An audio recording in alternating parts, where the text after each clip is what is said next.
From Lactation Services, and I work upstairs in special care nursery, and I may see many of you up there.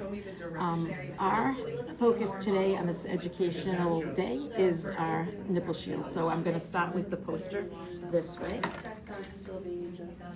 Yeah, and then the other one would do the same thing. So our goal is to develop and implement targeted education for special care nurses to strengthen skills assisting with latching, ensure safe and effective use of a nipple shield, and provide evidence-based support for maternal pumping practices.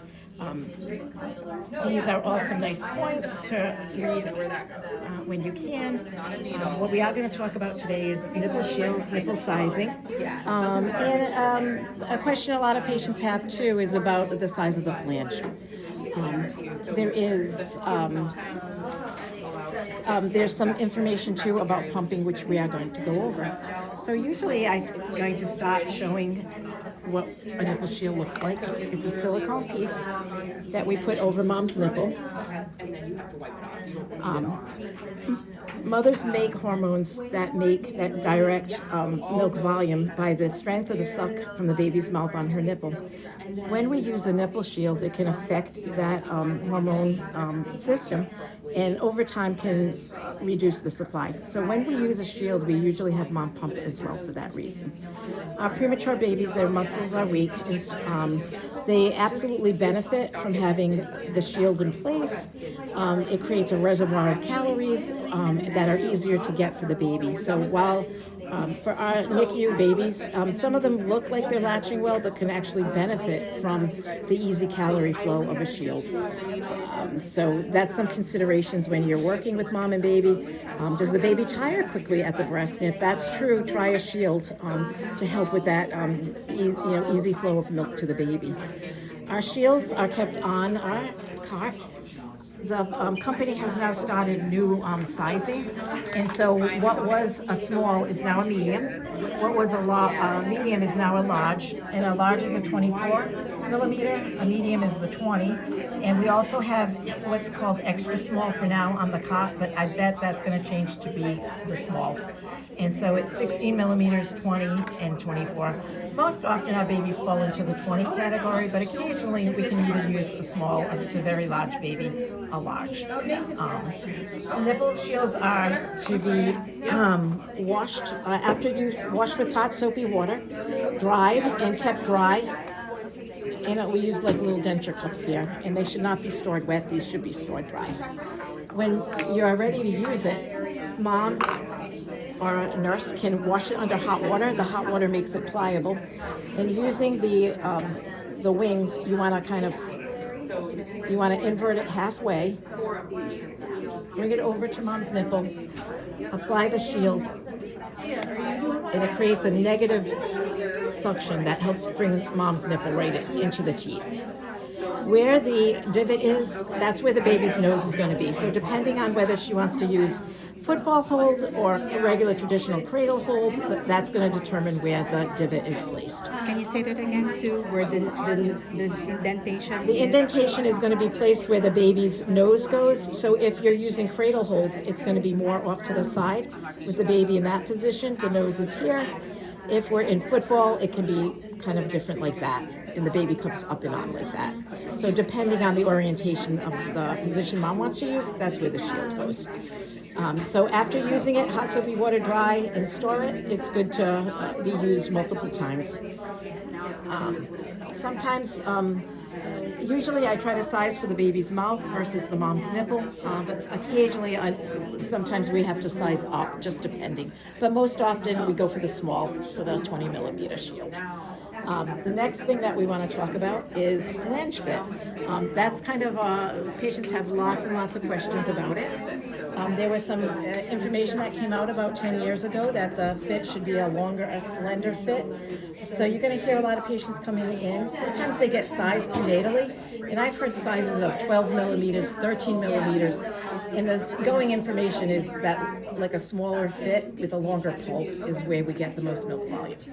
So we have some definite tools. This looks like it would do a good job. Our model here, she actually comes down to, I believe it's 15 millimeters. millimeters, and we don't have 15 millimeters. Again, I get some moms who say I'm a 12 or 13. 18 is our smallest size, and hopefully we're going to get those stocked on the cots pretty soon. If mom has an extremely small nipple, Amazon has a fit kit of silicone little inserts. I've had a lot of moms buy those and use those here. So you want the best fit for that. I don't know if you want to zoom in on this. That is too small, where her nipple is being held back. It's not really flowing into the flange. This, she has a nice extension halfway into the flange fit. There's not a lot of airspace around, and it creates that nice pressure gradient on the tip of the nipple. This is wrong here because the areola, the opening is too wide, and the areola is being pulled into the tip of the flange, and that is not an effective pumping session at all. Sometimes moms have two different size nipples, so sometimes we're using an 18 or 21 or those things. During early lactation, the breast is changing greatly, and she's going to become engorged in a few days. I tell moms to keep all the sizes that we have given her, and kind of at different times during engorgement, she might need to go up, and after engorgement's over, she might need to go back down smaller. So I tell everybody to keep all their spots together. The other thing we want is good, effective pumping. And to initiate a mom who's just had a baby and has colostrum, she's going to initiate the initiation mode, which is hit this once and hit this once. That is going to send her into a 15-minute cycle. It's a double cycle. It has 2 minutes of fast, 5 minutes of slow, a pause in the middle where she is not done, and then it repeats the cycle and shuts off at 15 minutes. We want her to use that 8 times in 24 hours while she has colostrum. Once she's pumping 20 cc's times 3, we want her to switch to the maintenance mode, and she hits just this first button, and then with that, she definitely has to time it on her phone. It does 2 minutes of a slow, then it moves into the extraction mode, and we want her to do that for 15 or 20 minutes. Sometimes up there, if a mom makes a lot of milk, we will also want her to use the pump a few minutes before she nurses. If her baby is very sensitive to a lot of flow, the nipple shield also can help hold fast flow back, but sometimes having her pump and soften the breast too, so it doesn't overwhelm the baby with the ejection reflex. Those are some times that we might want to use the pump as well. And the last thing I want to tell people is that this is a newer, you may have seen these. These are colostrum catchers.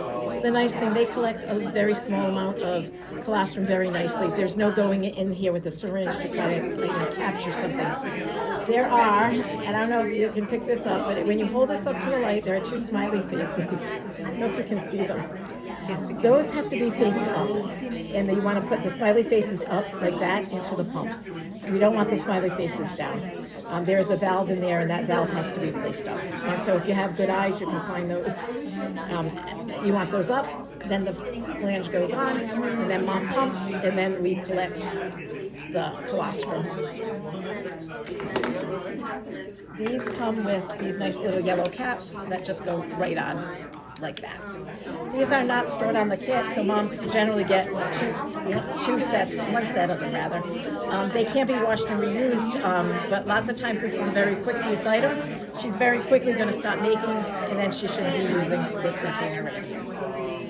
And kind of, that's it. I have these papers here. If anybody wants this information about fitting, we give these out to the patients. I keep these by my desk. And when my patients go home using a nipple shield, we know that it's going to be a journey for her with supplementing. But if she is, we definitely want her to come back so we can help manage the shield and eventually get her baby off of it, and hopefully help get her to exclusive breastfeeding if that's what she wants. So we try to always make sure our patients going home with this have follow-up. Hey, Jisoo! Thank you very much.